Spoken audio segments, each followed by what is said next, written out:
Are you on scoop chat? Here he is, and now I think we can get started. We try to start, on time. I'm trying, to tell my youth group, that to be on time. And we start on time, and we lose half the group every time we get started on time. Yalla, Bismillah. Assalamu alaikum wa rahmatullah.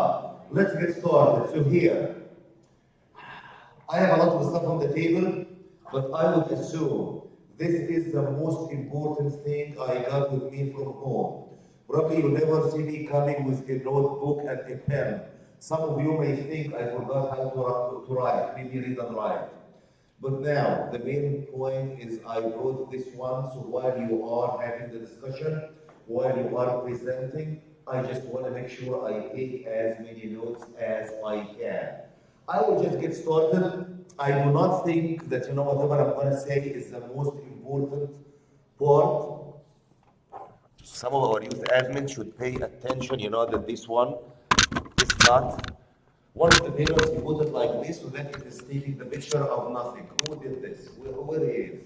Where did we go with the parent? Yeah. He put it here. Yes, now we can get the picture. I'm just going to get started with something hopefully very light, which means it is just at the beginning. We are still waking up. I only got probably 4 or 5 cups of coffee only, so I'm not fully awake. What is written over here? What is written over here? اللغة العربية, the Arabic language, okay? If you cannot read this, this means you really need an Arabic school. I will get started with a story from my personal life, and that was at the year 1998. It is a very old story. At that time, I was probably in your age, maybe a little bit older, and that was the first time for me to travel outside Egypt. And that was for an internship in Germany. Over there, it was group, everybody was international students. Everyone was probably communicating in English, they are coming from different parts. I started to build friendships with the students from everywhere. And it was a tradition, whenever someone is done with the internship, going back home, we make a party saying, okay, we're gonna miss you, whatever. And we write a note, like something like, a goodbye note. And we write it in all languages, because we are coming from different countries. So each one is gonna write the note in his own language. And for me, probably I was the last one to write.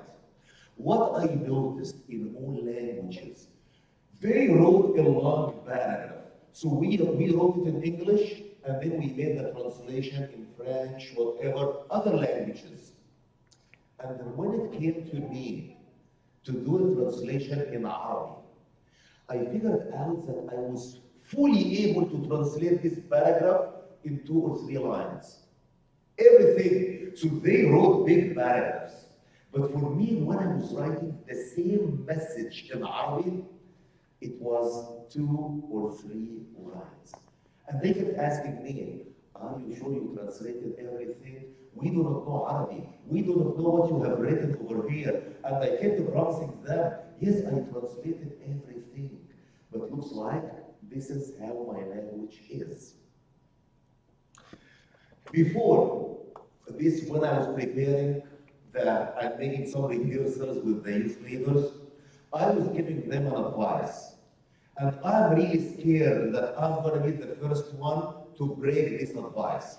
I was telling them, it is okay to be enthusiastic for your own language. It is okay to love your own language. But make sure whenever you are making this presentation, make sure that you are showing the value of Arabic without kind of attacking any other languages. We want to make sure that we are kind of open and we appreciate the integration of all languages. So, if you find me kind of overreacting for the Arabic, someone of the youth leaders remind me, okay? Ask me to cool down a little bit.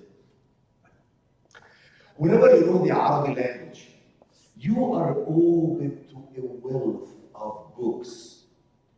People of this generation, do you still remember what the word book means? Do you read books?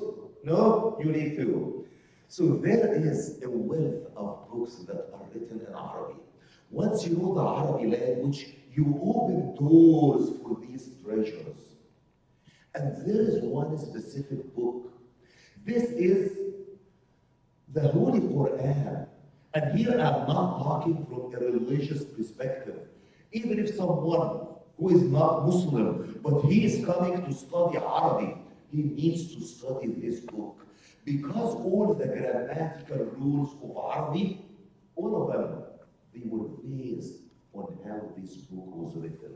So for anyone who would like to get some kind of education in Arabic, he needs to learn how to read this book. And my assumption that many of you are excited for the Arabic school so that you can read this book. Now, coming back to who I am, and I am trained to be a data scientist. I am trained to work in the field of computer science. So I said, let me do an experiment on my own. Some of you understand what is this and what programming language this is.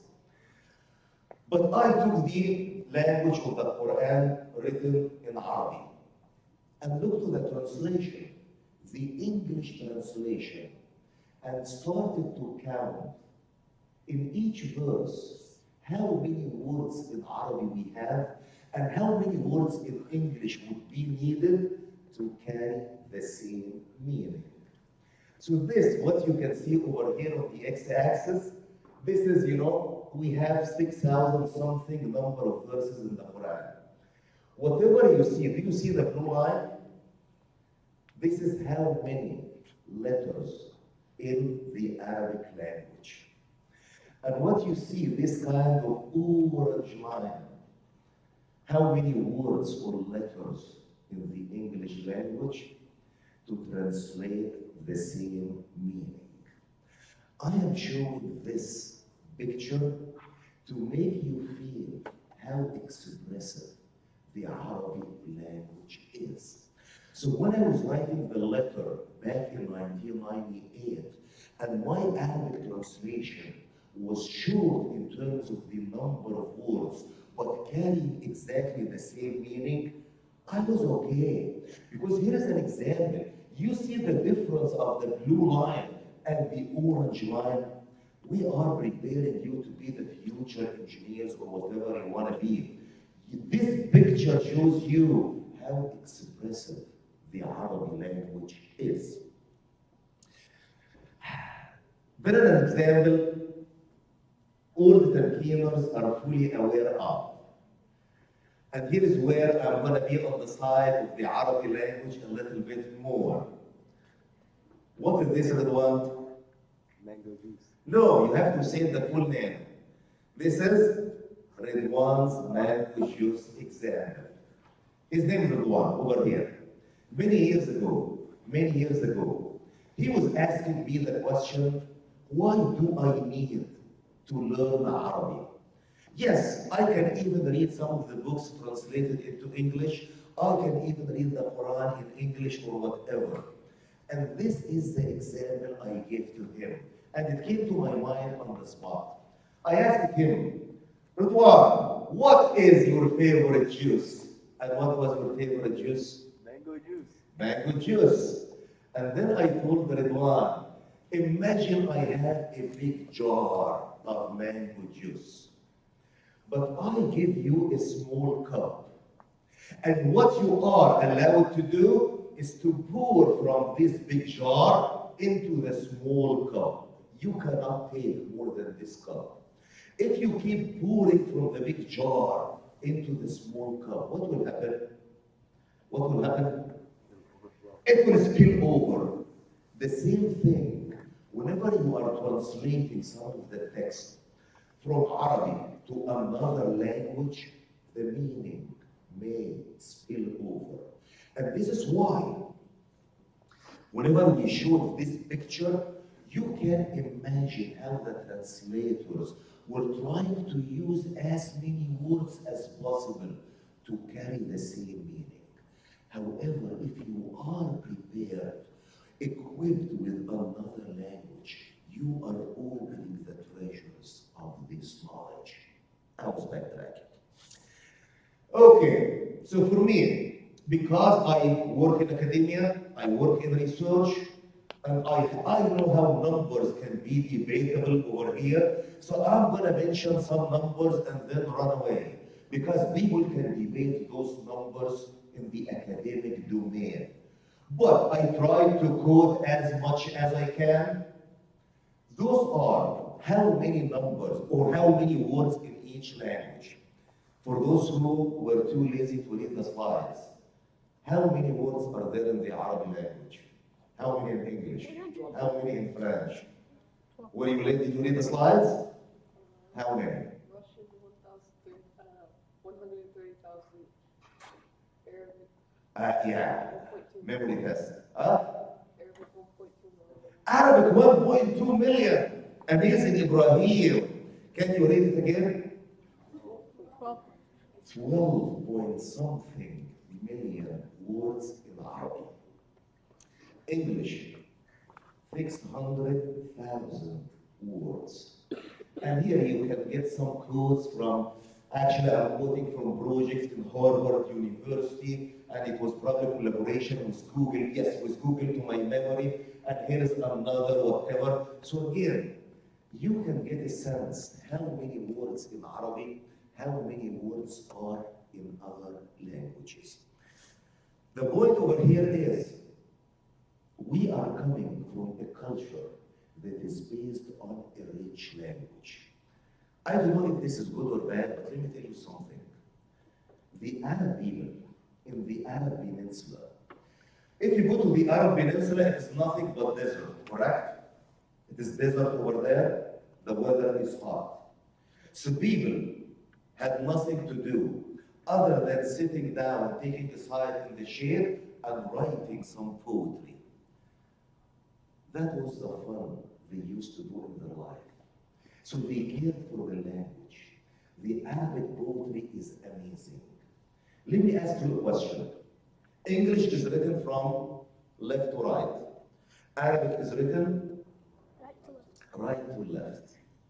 But for this poetry that you can see on the screen, and for those who are interested in the Arabic poetry, if you read it this way, left to right, it gives you a meaning, correct?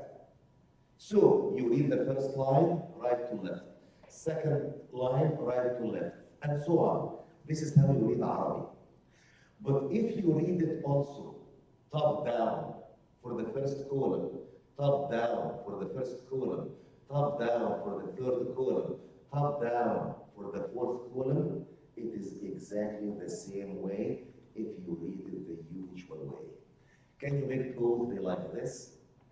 People back then, they had the time to sit down and do this. ألوم صديقي وهذا محال، صديقي أحبه كلام يقال، وهذا كلام بليغ الجمال، محال يقال الجمال خيال. I will not translate, but whatever I have read in Arabic, if you try to read it top to bottom, you will get the same wording, the same meaning. Can you try to write something similar in English? Try, you can try, or in Arabic. Here is something else. This is a piece of poetry. If you read it right to left, it is going to be the same thing exactly. If you read it left to right. If you read it right to left, the typical way you read Arabic. مودته تدوم لكل هول وهل كل مودته تدوم. If you read it from the other way around, it is going to read exactly the same. Probably one more example, and this example is even better example. Look at the first two lines. If you read this poetry right to left, You are praising people. You are praising someone. If you are reading it right to left, you are insulting someone. This is how they used to sit down, care for the language. Again, if I speak about the Arabic language, it is going to take a long time. But, and as I told you, my talk over here is not the most important talk of the day. My job today is to bring my notebook and my pen. Listen to you. Listen to you as you are talking. Record your ideas. We had a parent meeting with the Bellevue School District. It was an amazing meeting. It was very good. But now this is the time for you. And we have people at different ages. We have people who are about to graduate from the university. We have people who are still in the process, and we want to hear from everybody. We want to hear how can you make the life of your younger brothers and sisters better. And we want to listen from the older people. How can you help? Sounds good? I don't want to take more time. With this, I will probably the next in the agenda to my memory and correct me if this is not the case. But Kelly, I think this is your turn right now, and then we are going to listen to the youth leaders. Assalamu alaikum.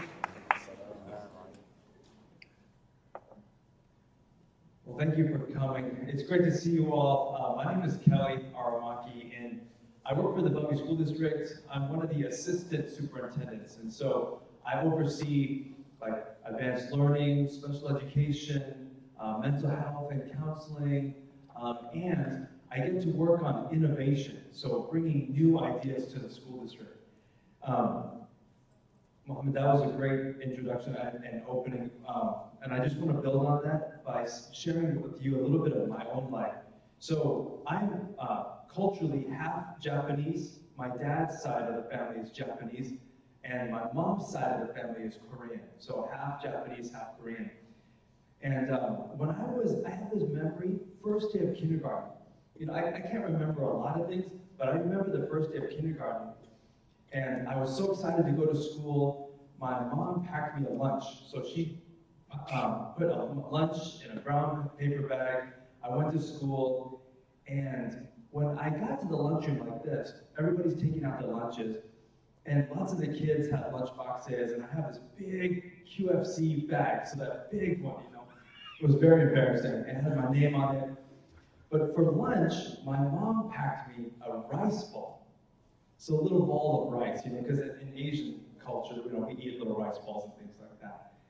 And I mean, kids are smart. As soon as I opened my lunch and I saw the rice ball and I looked around, everybody else had peanut butter jelly sandwiches.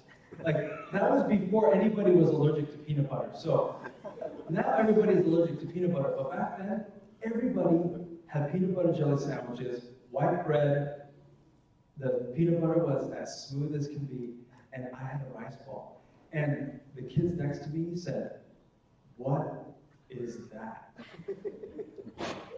And in that moment, it's a funny story and a sad story at the same time, because in that moment, I was so embarrassed of my parents. I was embarrassed about my culture. So then I went home that night, and I was mad. I told my parents, "How could you do that to me? Like, that's so embarrassing." So I forced my parents, we didn't have a lot of money, and so I forced my parents to go to the grocery store and pick out little brown bags, or little white bags were even better, the little tiny white bags like everybody else. But in the end, it was so expensive, so my parents told me I just have to buy lunch from then on. But I never brought rice to school again, ever, ever. So then, fast forward, I was a teacher here at Bellevue at Newport Heights, and then I became a principal. So I was a principal in the Seattle School District at the John Stanford International School. So John Stanford is a dual language school, language immersion school. And you can either learn Spanish or you can learn Japanese. So Japanese is one of the languages that you can learn at this school in Seattle. And I thought, that's cool, you know, because I'm part Japanese. So part of the job of the principal is to like make sure the kids behave in the lunchroom. So if you see the principal's usually walking around telling people to be quiet. So I'm, as a principal, I'm walking around the lunchroom telling kids to be quiet, behave, and things like that. And there are kids in the lunchroom, Asian kids, white kids, black kids, like all different kinds of kids, and they're eating sushi with chopsticks in the lunchroom. Kids open up their lunch bag, little kid pulls out a little sushi thing, puts a little bit of soy sauce. Another kid next to them opens up their lunch, they have a peanut butter jelly sandwich, and they have a little thing of nori, the seaweed, little packets of seaweed that you can get at Costco now. So the kids open up the seaweed packet, eating it with the peanut butter jelly sandwich. And I know it seems like a little thing. I was in shock that these kids are sitting there pulling out their little chopsticks, reusable chopsticks, putting a little bit of wasabi and soy sauce on their sushi and then eating it.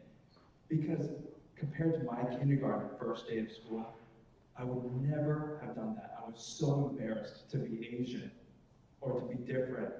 And yet at this school, the John Stanford International School, like kids were eating anything, everything. Their culture was totally celebrated in the school. It was at that moment I just thought, we have to do better by our kids. Our kids that are different or not part of the mainstream, we have to help them feel like their culture and their backgrounds and their family and their language matters. So all that whole story that I just shared is basically to say, this is why we're working so hard to bring languages like Arabic into the school. Because when kids come to school and they see their language and everybody's learning it and people are celebrating it and they're talking about it at recess and you're seeing the food of your family in the lunchroom, it does something to your soul. It makes you feel like you are like seen, you're valued. And so that's what we're working on in Bellevue. We're calling it the Heritage Language Project. Arabic is our first. So we have a Spanish program. We have a Chinese program already. But what we want to do is we want to bring the languages of all of our families, just like all of you, into the school. And so this fall, we're starting with Arabic. And we're very excited about it. I think everything that you talked about, you said like, love your own language. I think that's really true. We want kids to love the language of their families and of their culture. We also if you're here and you're learning Arabic in school, but you also want to learn Japanese, that's amazing. Or you also want to learn Spanish, that's amazing because language helps us to connect with people who are different than us. You know, my daughter, we adopted her from Korea. So my daughter is Korean, adopted from Korea, but she went through the Spanish program. So she can speak Spanish fluently. But it's amazing to learn the language of other cultures because then you can connect with other people. But it is also so important to learn the language of your own family and your own culture. So we're starting Arabic this year, and I'm going to just talk a little bit about it because I think then you're going to give some advice. We'd love to hear kind of your thinking about what we could do to make it amazing. And something that we have learned is many of your parents have given us like ideas and things, and your parents are smart. You know, parents have great ideas, adults have great ideas. A lot of times, it's not as good of ideas as what students have. I think students have even better ideas because you know what it's like to be a student right now. So let me just give you a kind of overview of what we're planning, and then we can talk about kind of what you want to see, if you could design the ideal program, what it would look like, okay? So what we're doing first this fall is we're building out an elementary school program. So just like I talked about in my own experience, the easiest time to learn a language is when you're little, because that's when your brain is still learning languages and things like that. So this coming fall, we're starting kindergarten, first grade and second grade, and Arabic will be taught in the classroom. So kids will come to school, take up their backpack, and then in the circle time, there's going to be kids are going to be speaking Arabic with their teacher. The teacher's going to be talking about, Like, how was your day? Where are you on the mood meter? All of that stuff that we talk about in school, the kids are gonna talk about. We're gonna do it in English, we're gonna do it in Arabic. And then throughout the day, the kids are gonna learn math, science, social studies, art, PE in English, and then a lot of it will be in Arabic. So we're working on bringing Arabic into the school day so kids are learning things in English and in Arabic. With the goal that those kids that go through that program will be completely fluent to speak, read, write in Arabic and in English. Okay? So we're starting that this coming fall. Kindergarten, first grade, and second grade. And then in the year after, we'll add third grade, and then we'll add fourth grade, and then we'll add fifth grade, and then we'll make sure that we create the program so that they can continue to learn middle school and high school. At the same time, we're going to build up, we're planning to offer Arabic at middle and high school. So how many of you, do any of you go to middle or high school here at Bellevue already? Okay, so there's some of you. Okay, so if you know Bellevue high schools and middle schools, we have a lot of amazing stuff. Like kids, we have about as many AP classes as you could take if you want to take it. We have IB program at Interlake High School.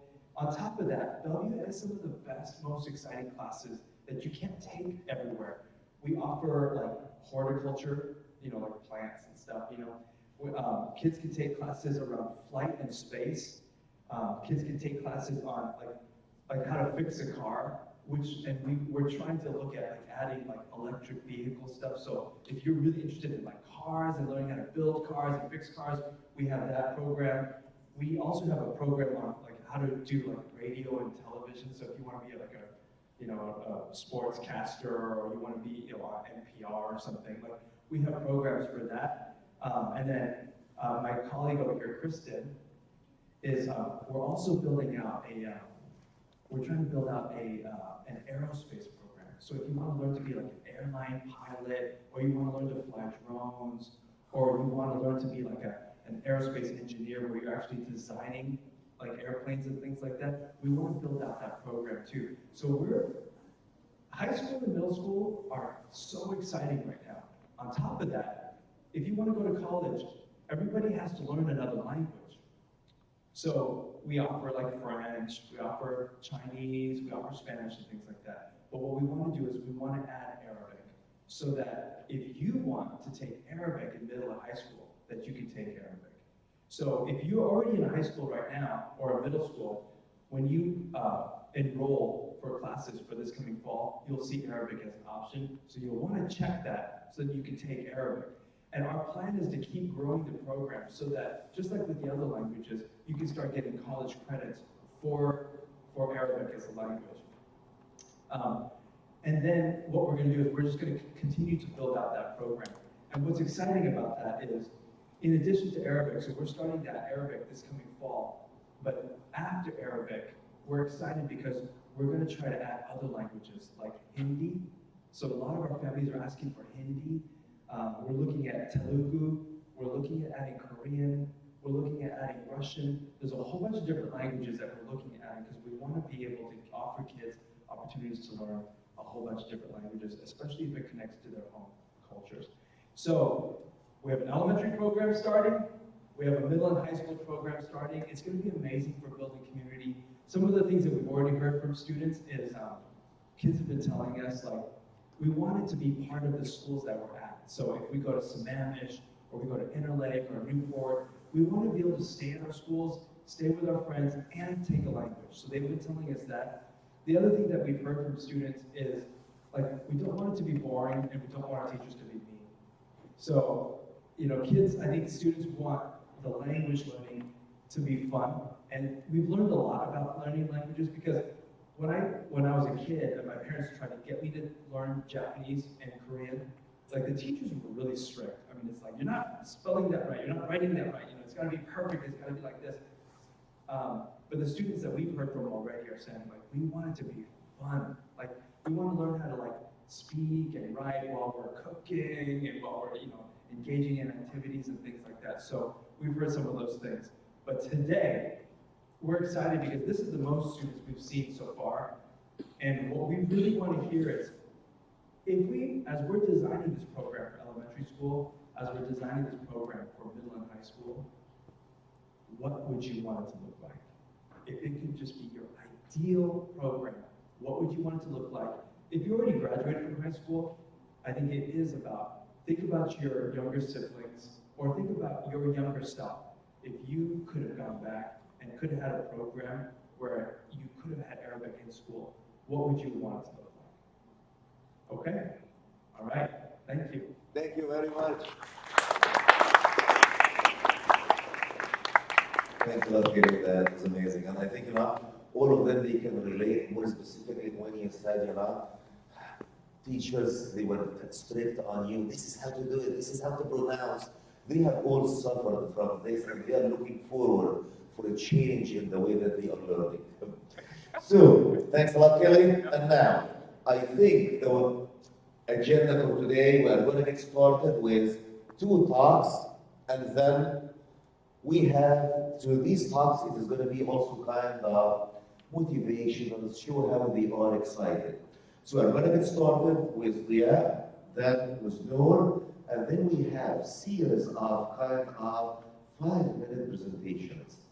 Each presentation of them is when things are going to get serious. It's whenever we have specific ideas. This is what they have been discussing. And then after they go through the 2 presentations, then the mini presentations, I'll spend a few minutes commenting on whatever they have done, and then we would like to hear from you again, Kelly, based on whatever you heard from them.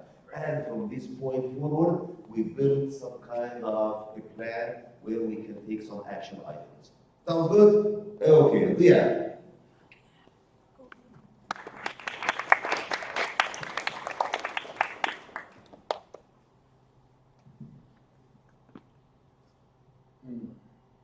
The number 12. Keep that number in your mind, the number 12. The number 12 is very important, but equally as painful to me, and I'll tell you why. It's been 12 years since I visited my home country of Libya. It's been 12 years since I've seen any relatives from back home. It's been 12 years since the start of my detachment of my Arabic heritage and my Arabic language. When I came back from Libya 12 years ago, I experienced almost sort of a mini culture shock, where I wasn't speaking the same language anymore, where I wasn't interacting with the same people anymore, and just the culture in general was different. But over weeks, months, years, after that point when I came back from Libya,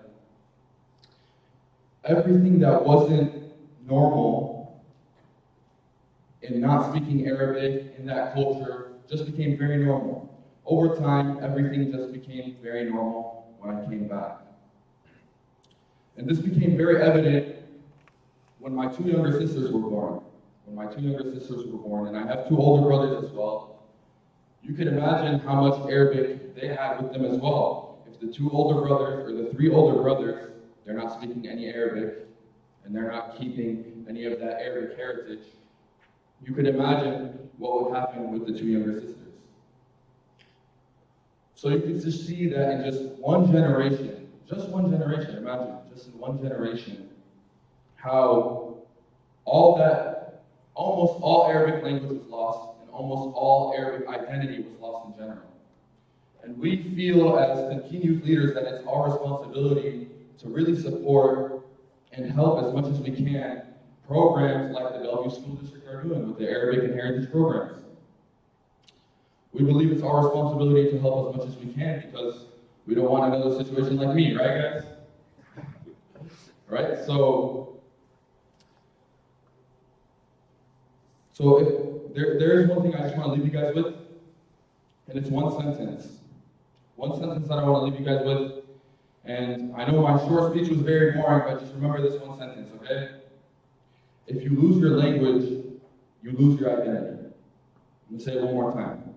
If you lose your language, you lose your identity. Thank you guys a lot. Appreciate it. Thank you.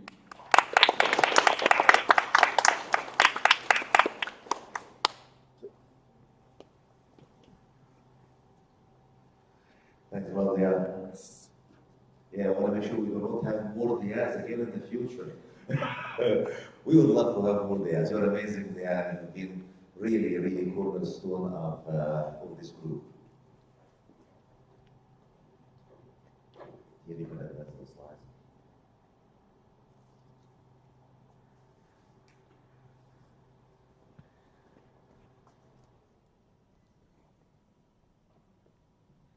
So, a few months ago, I took a flight overseas to visit my family in Jordan. And across the aisle, like right across the aisle, right in my field of vision, the girl who was sitting there was watching a movie, and she had the subtitles on. And so I was watching it with her. I was reading the subtitles with her.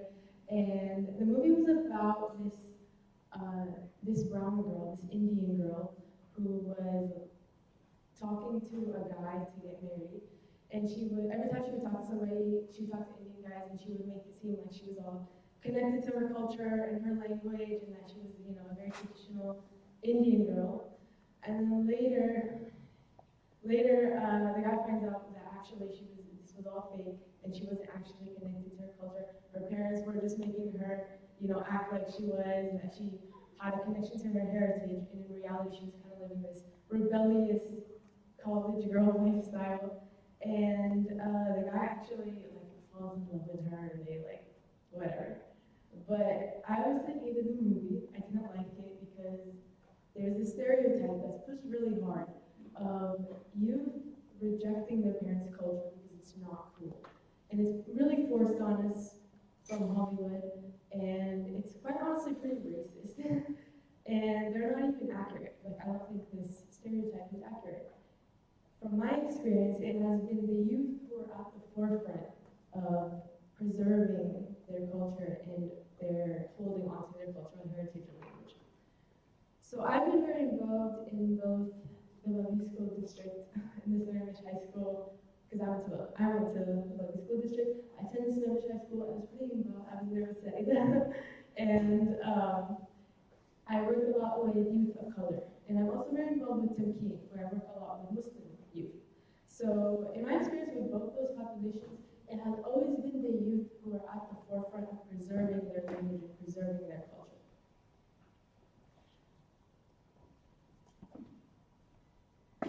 At the Lovey School District, this is the room where we hung out. This was some of the cultural events that we used to do.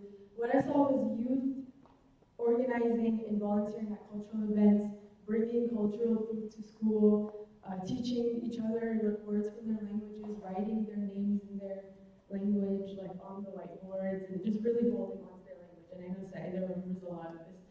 And really embracing their language. One of the most things I saw was actually youth uniting over this common shared experience that they had and being upset over it, which was the experience of not knowing their heritage language enough because their parents wanted them to not struggle in America, so they didn't teach them their language. Out of good intentions, but they didn't teach us that they wanted them to be able to, you know, not struggle with a language barrier.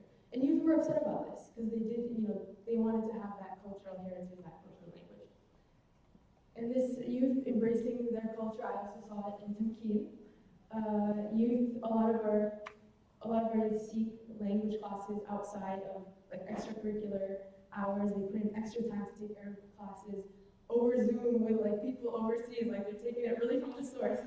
And youth making book clubs to read in Arabic, and youth enforcing with their younger siblings like don't speak English at home, like speak your language, English is your language. The youth are the ones that kind of really enforce that over the siblings, like especially how we heard from our last talk.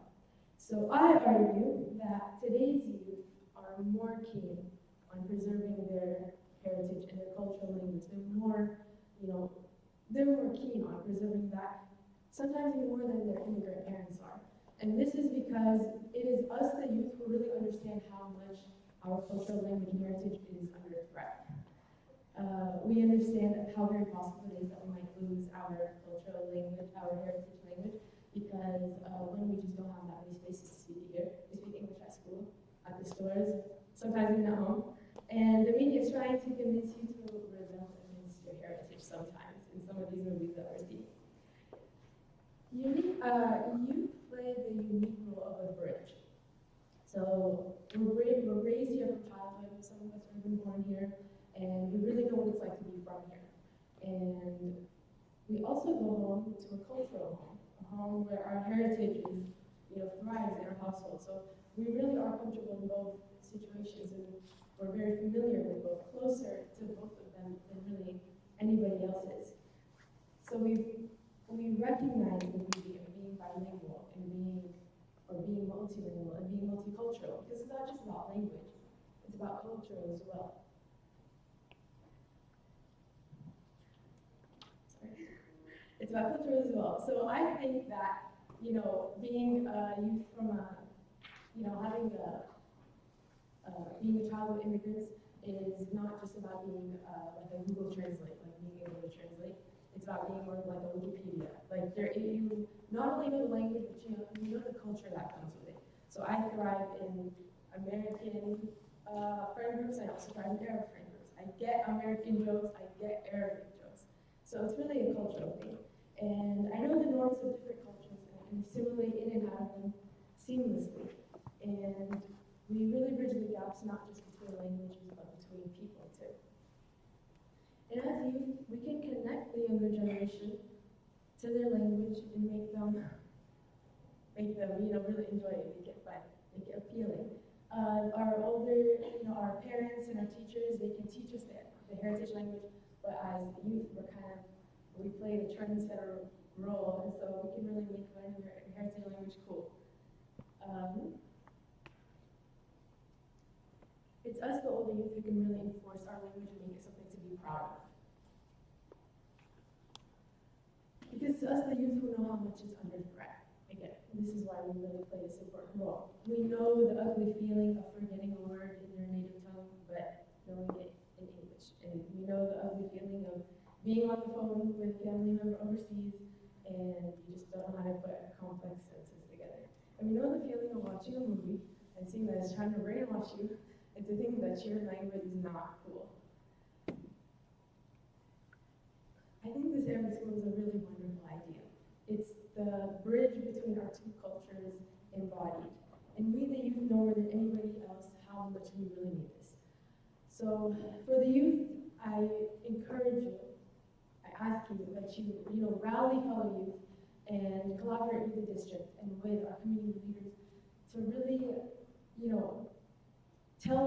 tell the story that we experience here at Multicultural Youth, and really nail down what our needs are and how we can address them. Okay, let's get our youth leaders. Okay, brother, your turn. This is gonna be many presentations, each one is few minutes, addressing the needs, the challenges, and proposed ideas.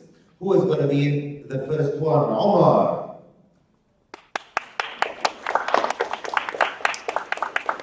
And I'll start taking notes, Omar. Hello, I'm Omar Mary, and I'm here to represent the Arab youth. I think it's amazing that we're having a push for an Arabic program, but I also like to emphasize that we need to have a strong STEM program.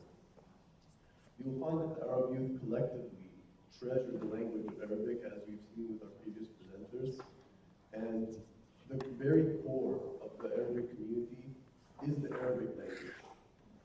Whenever I'm able to speak with someone and they're also able to speak the Arabic language, I immediately have a deep cultural connection with them.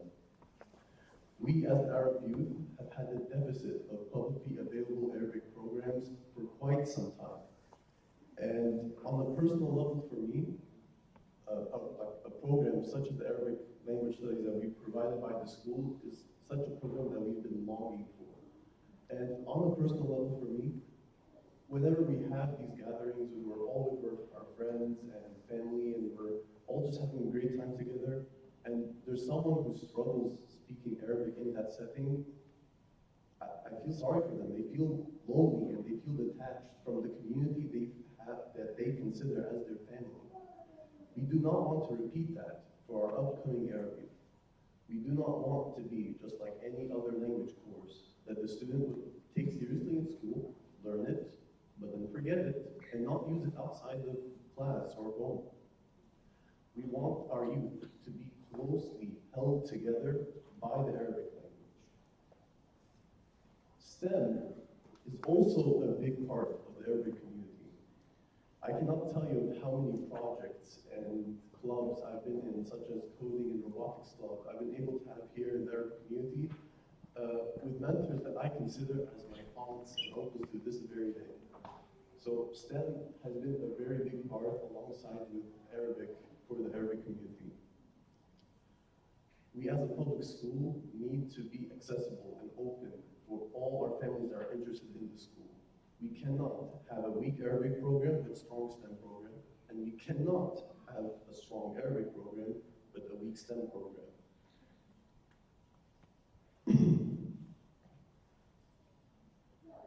We want our youth to leave this school with a top-of-the-line STEM program to prepare them for their future careers and jobs. We want our youth to see this school as an investment for their own children in the near future. We want them to have a competitive edge in STEM for their for the future colleges and careers. And we want our youth to have a deep, meaningful connection with Arabic language, the language that they use, and in the greater Arabic community. Thank you.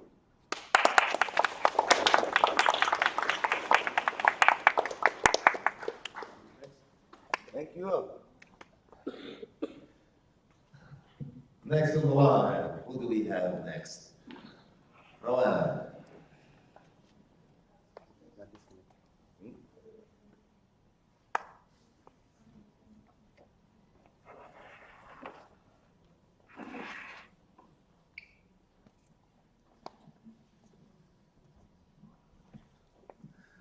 Hello everyone, my name is Rowan, and I'll be talking about an idea we have about remote learning. So as you guys know, the Bellevue School District is offering the Arabic Public School to everyone, not just in the Bellevue District, but outside of it as well. And to those living in the King County and beyond, the effort of Bellevue School District is highly appreciated by the community. However, our community stretches from the north all the way to Glenwood and Everett. And even in Tamkeen, some people come from like Redton, Federal Way, even Tacoma. And so they'd have to drive about like 45 to an hour just to go to the Bellevue School District if they decide to go to their public school. So this is like a total of like 2-hour drive to like 1 hour going and 1 hour coming back from the public school. So of course, these people would definitely be interested in the public school, but like might be held back from the long commute.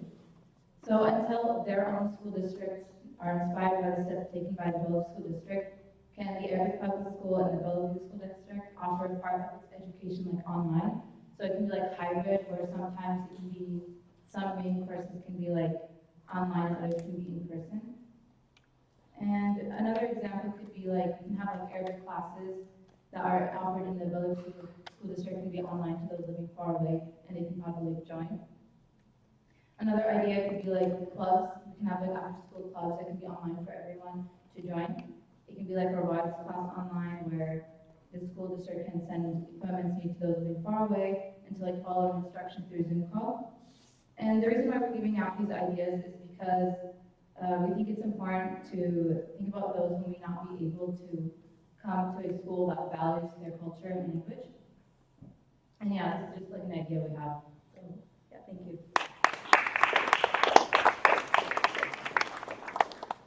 Ahmed Suleiman, you're next. Who is the one after the band?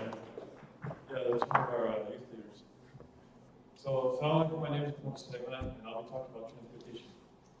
So, as you can see, the previous topic was about online learning, and why is this plan talking about transportation when the previous topic was about online learning? Well, for one, online learning doesn't work for many because simply you can get distracted easily, you can go and do other stuff. And number two, simply parents just want to get their kids out of the house. They want to send them somewhere, and that somewhere is the Arabic school. But another problem is that some people, it's kind of hard to get to Bellevue 5 out of the 7 days out of the week because, for one, it's kind of far. And so that's why we, the community, would love to provide transportation to those who need it. I know the Bellevue School District has their school buses, but the problem with that is that they only operate in the city of Bellevue. They don't go outside work, but some of our families are outside of the city of Bellevue. And again, we would love to provide the transportation. And as you can see, this is one of our vans. This is one of our youth leaders working on vans. We have a couple of vans that we can use for the transportation. I think they can take around 30 people, 30 kids per van. And yeah, again, we can use that for the transportation. That's all I have. Thanks so much.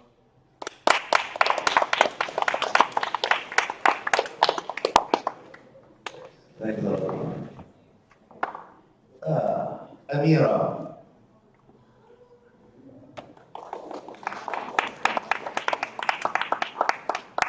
Activity-based learning. Let's see what does this mean. This is too hard of a word for me to understand. Hello, my name is Mira.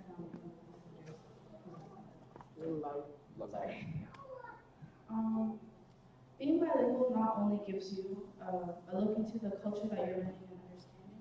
If you're learning it at school, it also gives you the chance to like integrate it outside of the bounds of the classroom.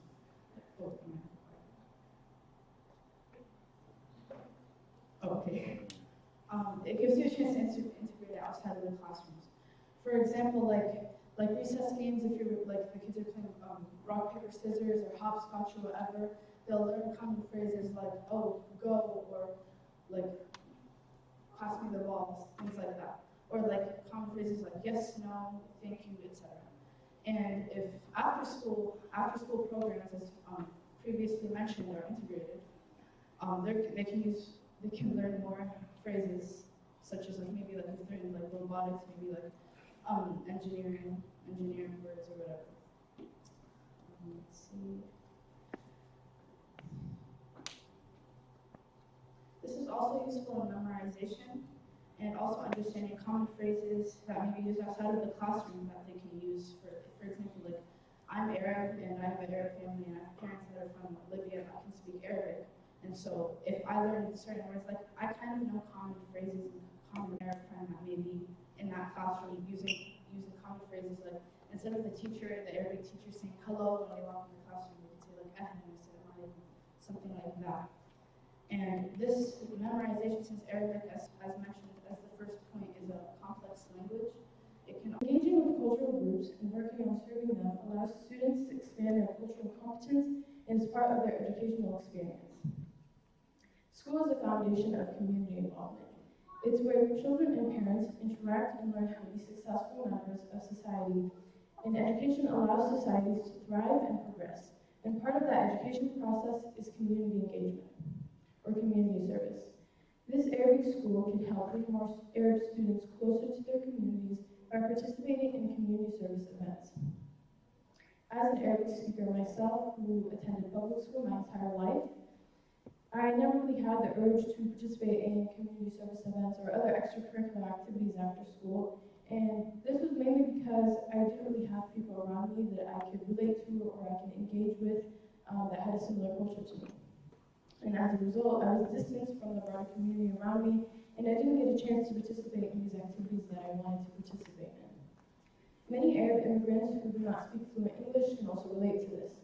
Because of that language barrier, students with great potential become hesitant to join these community events at their schools, distancing them from the broader community. This Arabic school can help shorten that distance by bringing Arabic students together to carry out community service events that can make a positive impact on society.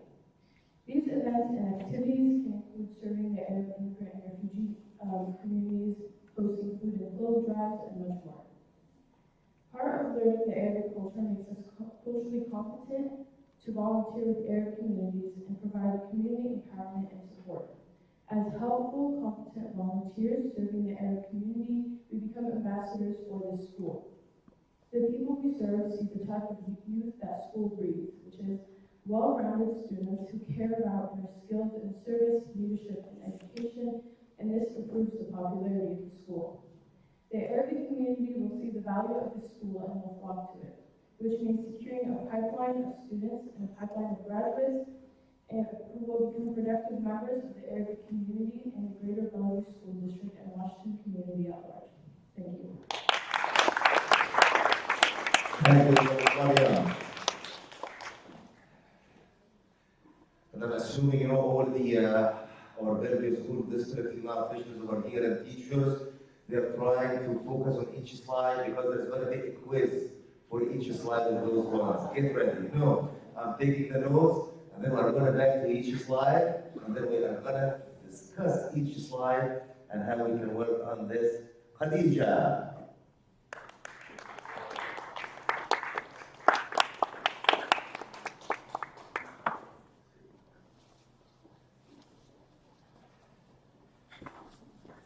I've been taking notes, I've been studying so that I can answer the quiz easily. Hello, my name is Khadija, and today I'm going to be speaking briefly about after-school activities. As you know, America is a diverse country with people from many different backgrounds. To maintain our community's diversity, we value after-school programs that offer language and religious lessons, homework help, as well as a variety of extracurricular activities like sports, poetry, art, STEM, etc. These after-school programs are a great opportunity for youth to engage in activities that will help them academically, emotionally, and physically while maintaining their cultural identity. Academically, these after-school classes will influence our youth by allowing them to learn a new language, Arabic, which will have the same benefits as taking any other language course such as Spanish and French that is given in other schools.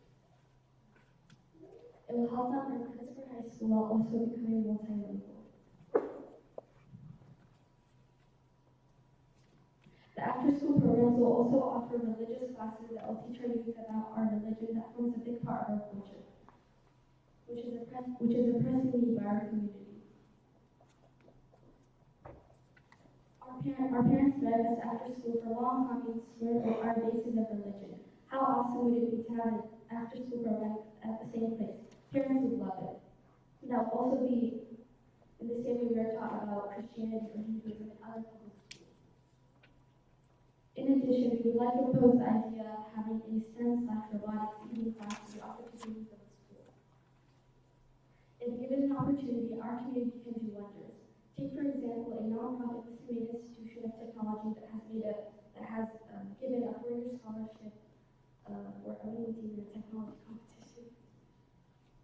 Sport clubs like soccer and basketball will give our youth an opportunity to exercise and have fun. Speaking from a personal point of view, I have religious restrictions I have to follow, so that stops me and other Muslim girls and boys from going to gyms or attending PE classes. Starting these classes will help Muslim boys and girls maintain a healthy body and mind. These after-school activities will also help the youth by providing them with the opportunity to make friends and have fun in a safe and welcoming environment. They will be meeting new people who have the same culture and ideology as they do. As already stated, after-school programs in this upcoming Arabic public school will be immensely significant and will have a noticeable impact on the community.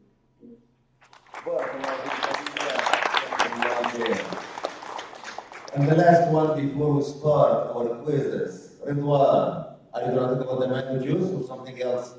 I really want to talk about mango juice, but I'll save you guys that story.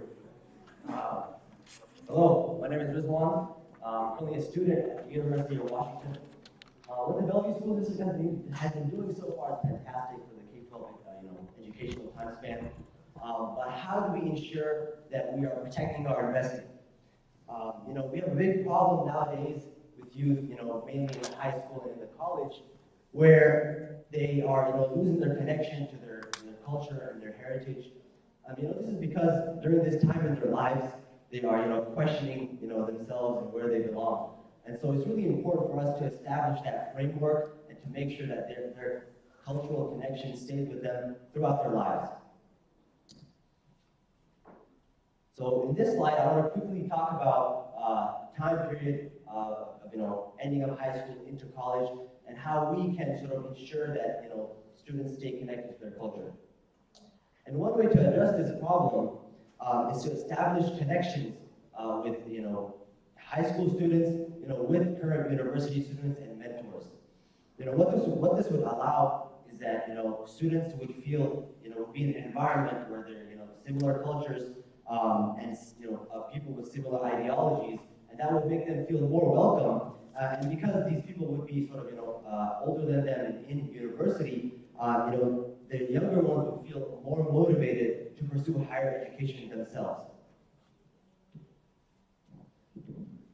Another thing this would allow us is that, the youth would be able to build their connections with universities early on. They could participate in university events and clubs. Actually, a club that I'm